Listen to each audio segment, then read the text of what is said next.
મહારાષ્ટ્રના રાજકારણમાં રાજ ઠાકરેના આગામી પગલાંને લઈને ભારે ગરમાવો જોવા મળી રહ્યો છે। મહારાષ્ટ્ર નવનિર્માણ સેનાના વડા રાજ ઠાકરે કોની સાથે જોડાશે તે અંગે અટકળો ચાલી રહી છે। રાજ્યસભા સાંસદ સંજય રાઉતે દાવો કર્યો કે એમએનએસ સાથે ગઠબંધન અંગે વાતચીત ચાલી રહી છે। જુઓ મહારાષ્ટ્ર કોર્પોરેશન ચૂંટણી પહેલા ખાસ રિપોર્ટ। महाराष्ट्र में म्युनिसिपल चूंटणी पहला खेला होबे। चूंटणी पहला शरद पवार और अजित पवार वच्चे गठबंधन की शक्यता। आ पछी उद्धव ठाकरे और राज ठाकरे पण करी शके छे गठबंधन। महाराष्ट्रना राजकारण में हाल राज ठाकरेना आगामी पगलाने लई अने मूंझवण छे। आ दिवसोमां महाराष्ट्र में घणी चर्चाओ चाली रही हती कि महाराष्ट्र नवनिर्माण सेना एटले के एमएनएसना वडा राज ठाकरेनुं आगामी पगलुं शुं हशे। शुं तेओ उद्धव ठाकरे साथे जशे के महाराष्ट्रना नायब मुख्यमंत्री एकनाथ शिंदे साथे हाथ मिलावशे।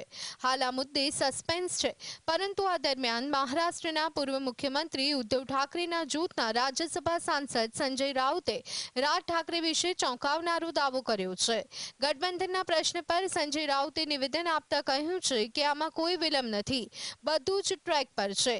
अमे एमएनएस साथे गठबंधन अंगे सकारात्मक छीए। तमने खबर नथी के પડદા પાછળ શું થઈ રહ્યું છે। ઘણું બધું લખાયેલું છે જે પછીથી ખુલ્લેઆમ બહાર આવે છે। ઉલ્લેખનીય છે કે આગામી મ્યુનિસિપલ ચૂંટણીને ધ્યાનમાં રાખી અને રાજકીય ગતિવિધિઓ તેજ થઈ ગઈ છે। રાજ ઠાકરેએ ઉદ્ધવ ઠાકરે સાથે હાથ મિલાવવાનો સંકેત આપ્યો હતો, જેનું ઉદ્ધવ ઠાકરેએ પણ સ્વાગત કર્યું હતું। જો કે ત્યારબાદ એકનાથ શિંદેના નજીકના સહાયક ઉદય સામંતે રાજ ઠાકરે સાથે મુલાકાત કરી હતી, જેના કારણે રાજકીય વર્તુળોમાં અટકળો તેજ થઈ છે।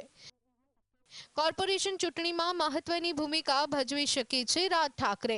રાજ ઠાકરેની એમએનએસ પાસે નથી એક પણ ધારાસભ્ય। રાજ ઠાકરે કોની સાથે જશે તે અકબંધ। સૂત્રોના જણાવ્યા અનુસાર રાજ ઠાકરે ઉદ્ધવ ઠાકરેના રાજકીય દુશ્મન એકનાથ શિંદેની પાર્ટી સાથે પણ ગઠબંધન અંગે વાતચીત કરી રહ્યા છે।